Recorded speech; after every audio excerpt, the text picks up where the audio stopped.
오늘 우리에게 주시는 하나님의 말씀은 출애굽기 8장 16절에서 32절 말씀입니다.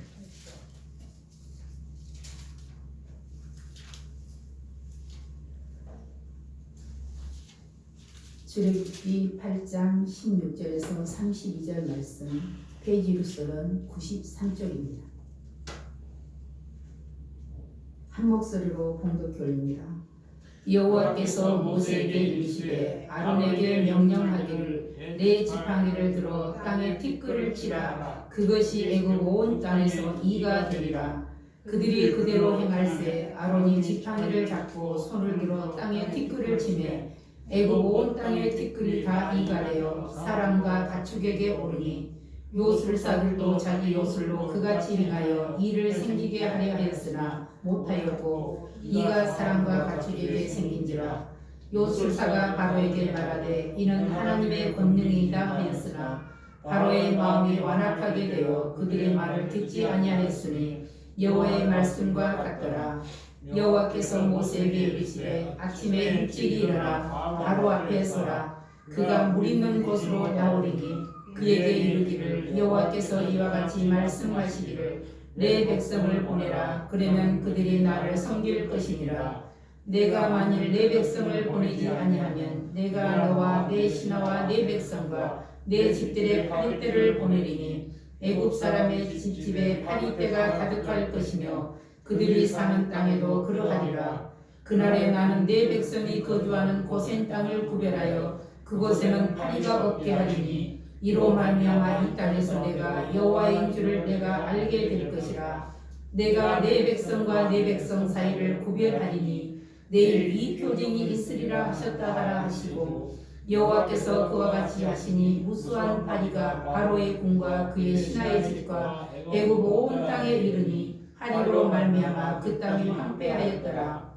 바로가 모세와 아론을 불러 이르되 너희는 가서 이 땅에서 너희 하나님께 제사를 드리라. 모세가 이르되 그리함은 부당하니이다. 우리가 우리 하나님 여호와께 제사를 드리는 것은 애굽 사람이 싫어하는 바인즉 우리가 만일 애굽 사람의 목전에서 제사를 드리면 그들이 그것을 미워하여 우리를 돌로 치지 아니하리이까. 우리가 사흘길쯤 광야로 들어가서 우리 하나님 여호와께 제사를 드리되 우리에게 명령하시는 대로 하려 하나이다. 바로가 이르되 내가 너희를 보내리니 너희가 너희 하나님 여호와께 광야에서 제사를 드릴 것이나 너무 멀리 가지 말라. 그런즉 너희는 나를 위하여 간구하라. 모세가 이르되 내가 왕을 떠나가서 여호와께 간구하리니 내일이면 파리떼가 바로와 바로의 신하와 바로의 백성을 따르려니와 바로는 이 백성을 보내어 여호와께 제사를 드리는 일에 다시 거짓을 행하지 마소서 하고 모세가 바로를 떠나 나와서 여호와께 간구하니 여호와께서 모세의 말대로 하시니 그 파리떼가 바로와 그의 신하와 그의 백성에게서 떠나니 하나도 남지 아니하였더라. 그러나 바로가 이때에도 그의 마음을 완강하게 하여 그 백성을 보내지 아니하였더라. 아멘. 찬송가 347장을 찬송합니다.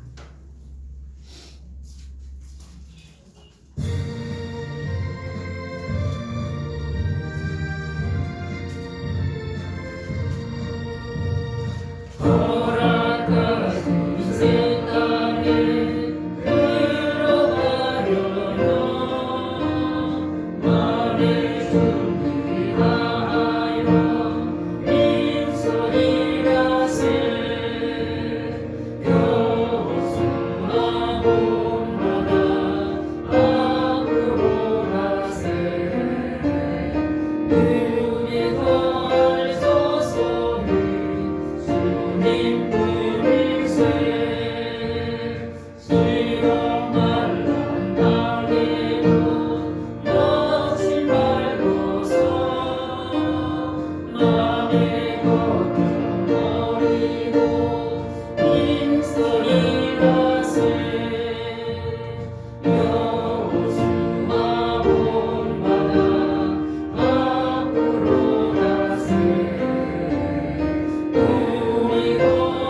새초부터 새말까지 저희를 인도하시고 보호하신 살아계신 하나님 아버지, 2020년도 새해 첫 주 예배를 하나님 앞에 올립니다.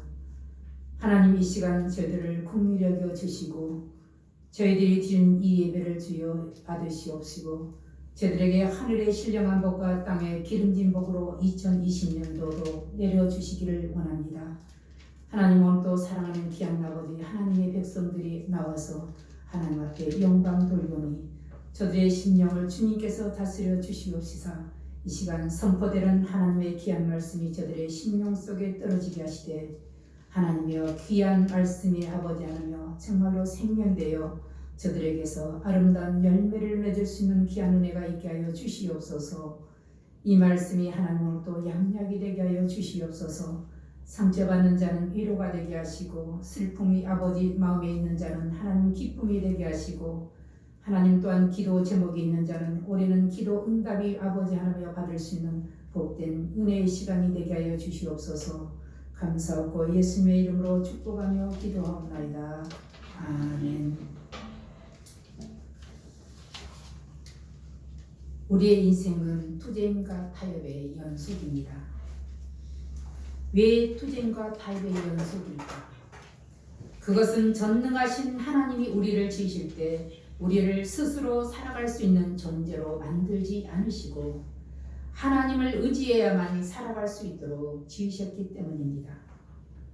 그런데 인간은 하나님을 알려고도 하지도 않고 의지하지도 않으며 자신의 힘으로 살아가려고 합니다. 하나님께서 특별하게 선택하신 이스라엘 하나님이 심판하시면서 하신 말씀이 내 백성이 지식이 없어 망한다고 하셨습니다. 그 지식은 바로 하나님을 아는 지식입니다. 하나님을 아는 지식이 없는 이스라엘 향해 하나님께서 말씀하시기를 여호와를 알되 힘써 여호와를 알자고 하셨습니다. 다시 그들을 축복하시겠다는 여지의 말씀입니다. 올해는 여호와 하나님을 힘써 알아가는 한 해가 되시기를 주의 이름으로 축복합니다.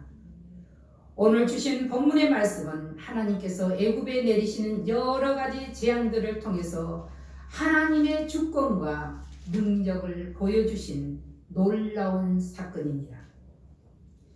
이 재앙을 통해서 두 가지 사실을 발견하게 되는데 하나는 능치 못하심이 없는 하나님의 위대하시며 다른 하나는 아무도 그 재앙에 대항할 수 없다는 것입니다. 하나님은 무슨 일이든 그 마음에 원하시는 대로 역사하실 수 있는 전능자이며 우주 어느 한 곳도 하나님의 손이 미치지 않는 곳이 없다는 것입니다. 그동안 최고라 생각했던 애굽의 술사들도 모세와 아론을 통해서 나타내는 하나님의 표적들 중에 몇 가지는 모방을 했습니다. 그러나 하나님의 내리신 재앙 앞에는 그들도 속수무책이었습니다. 바로 인간의 한계성을 그들이 체험한 것입니다. 그런 그들 앞에 모세가 하나님의 권능에 대해 증거할 수밖에 없었습니다.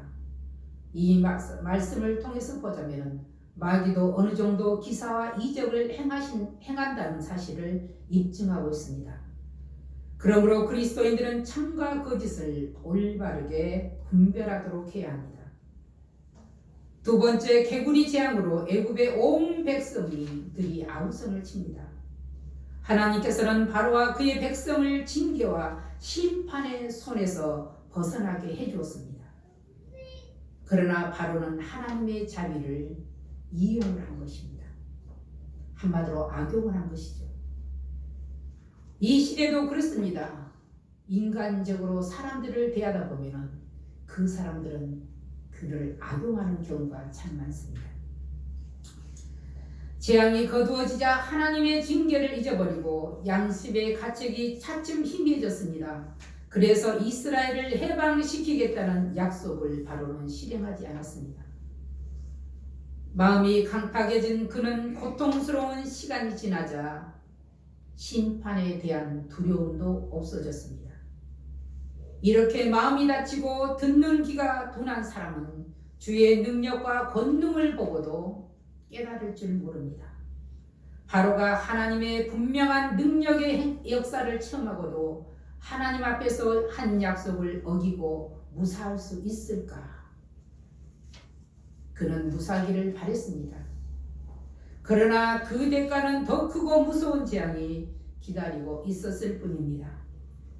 둘째 재앙은 사전 경고가 있은 후에 내려졌지만 셋째 재앙은 사전 경고 없이 갑작스럽게 내려졌습니다. 둘째 재앙까지는 애굽 요술사들이 흉내를 낼 수 있었지만 셋째 재앙부터는 그들도 흉내낼 수 없었습니다. 그리하여 애굽의 술사들은 이와 같은 이적이 참으로 하나님의 권능에 의한 것이라고 고백하였습니다. 19절 우리 같이 한번 읽어봅니다. 19절. 요술사가 바로에게 말하되 이는 하나님의 권능이다 하였으나 바로의 마음이 완악하게 되어 그들의 말을 듣지 아니하였으니 여호와의 말씀과 같더라.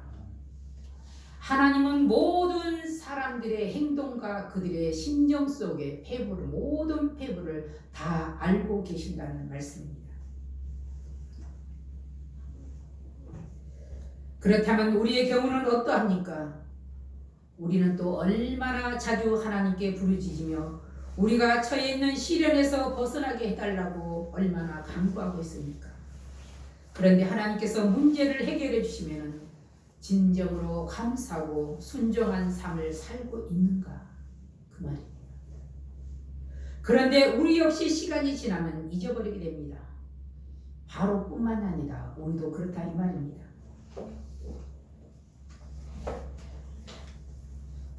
우리 역시도 고통에 대한 기억이 사라지면 양심의 찔림조차 희미해지고 하나님께 드린 서원마저도 까맣게 잊어버린 것이 대부분입니다. 이 모든 것은 마음이 강팍해진 까닭이라고 오늘 본문을 통해서 말씀해주고 있습니다. 우리는 바로의 모습에서 그 같은 인간의 모습을 발견할 수 있습니다.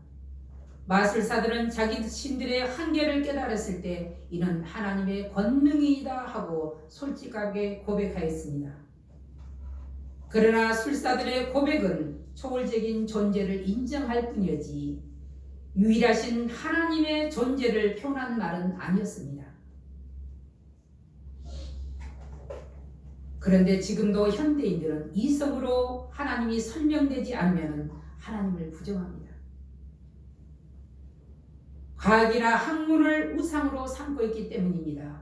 그들에게 있어서 과학은 그들의 능력의 최대의 표현이기 때문에 과학 만능주의라는 미신에 사로잡혀 있는 것입니다.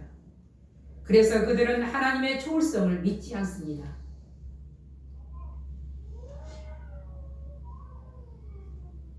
그래서 우리는 그 유혹에서 이길 수 있는 방법이 무엇인가? 우리의 신앙과 경건이 주의 은혜에 기초되어 있음을 알고 감사할 때 우리는 그 유혹에서 우리는 이길 수 있습니다. 누가복음 11장 24절에는 더러운 귀신 들린 자가 귀신에게서 해방되도록 구원을 호소하는 부분이 나옵니다. 그런데 그 귀신이 나가 여기저기 돌아다니다가 쉴 곳을 찾다가 마땅한 곳이 없어 옛집으로 돌아가 보니 그 집이 소재되고 수리되었거늘 그랬습니다. 마땅히 주인이 없는 거로 이번에는 더 악한 일곱을 데리고 들어가 분탕질을 했다 했습니다. 그러니 그 사람의 낮은 형편이 전보다 더 심하게 되었다 했습니다. 우리의 마음은 어떤 것인가? 우리의 마음은 바로 집입니다. 우리의 마음이 우리의 영혼의 집이고 우리 육체의 집입니다. 그런데 우리 속에서 귀신이 들어가서 살고 있을 때 육체는 건강하지만 정신은 귀신에 시키는 대로 합니다. 육체도 따라합니다. 그런데 예수께서 그 귀신을 쫓아냈을 때 그 안에 무엇으로 채워져야 되는가? 하나님의 영으로 채워야 했습니다. 그리스도로 채워져야 합니다. 그런데 그리스도로 채워지지 않게 됐을 때 주인이 없는 것입니다. 그런데 귀신이 돌아다니다가 들어갈 곳이 없어서 다시 돌아와 보니까 깨끗이 소재되고 청소가 됐는데 주인이 없어서 다시 돌아갔습니다. 이제는 돌아다니다가 친구까지도 들어갔더니 이전보다 더 악하다고 하였습니다. 우리는 이런 상황들을 종종 보게 됩니다. 여기서 집이란 인간의 마음입니다. 바로 아무리 작심하고 회개해서 새 사람이 되기를 작정한다 할지라도 예수 그리스도를 나의 마음에 나의 집에 주인으로 모시지 않는 한은 사탄의 손에서 벗어날 수가 없습니다. 바로 이 바로가 그랬습니다. 애굽의 왕 바로가 그랬습니다. 바로도 백성들이 고통 중에 울부짖을 때는 신앙이 멈춰지면은 이스라엘 백성들을 내보내 주겠다고 했습니다. 재앙이 멈춰주기만 해봐야 돼. 그러면 너희들을 내보내 주마. 그렇지만 그의 마음이 하나님의 손에 잡혀 있지 않고 하나님을 믿음의 주로 섬기지 못했기에 여전히 사탄의 손에서 놀아나고 있습니다. 하나님과의 약속을 헌식자처럼 버림으로 말미암아 제3, 제4, 제5의 혹독한 심판의 재앙을 그는 면할 수가 없었습니다. 그래서 임한 것이 세 번째는 임한 것이 이의 재앙이고 네 번째는 파리의 재앙이었습니다. 그런데 여기서 이로 번역된 캔이란 단어는 빈대로 번역되기도 하고 목이나 각다기로 번역되었습니다. 저희들은 시골에서 이 각다기를 보면 깔딱이라고 했습니다. 얼마나 적은지 눈이 어두운 사람 보이지도 않습니다. 그러나 얼마나 또 아프게 물어뜯는지. 주로 바닷가나 물가 이 깍다기가 참 많습니다. 이 깍다기는 머리털 속에서나 옷 속까지 들어가 피를 빨아먹는 아주 작은 곤충입니다. 특별히 70인 라틴어 번역본에서는 모기로 번역하고 있습니다. 예로부터 나일강 호수 이후 애굽에는 수많은 모기떼가 들끓었는데 이 모기는 눈에 보이지 않을 정도로 작으며 하루살이처럼 엉겨부터 날아다니는데 소와 말, 생축은 물론이요 사람들에게까지 달라붙어 피부를 쏘아서 부풀게 하고 눈이나 코, 입속으로 사정없이 파고들어 생축의 경우는 고통에 길길이 뛰다가 죽기까지 하는 무서운 곤충입니다. 이런 것들이 여름밤에 하루살이와 같이 눈이 뜰 수 없을 정도로 사람에게 달라붙는다면 그 괴로움과 고통이 얼마나 대단했을까. 저희들은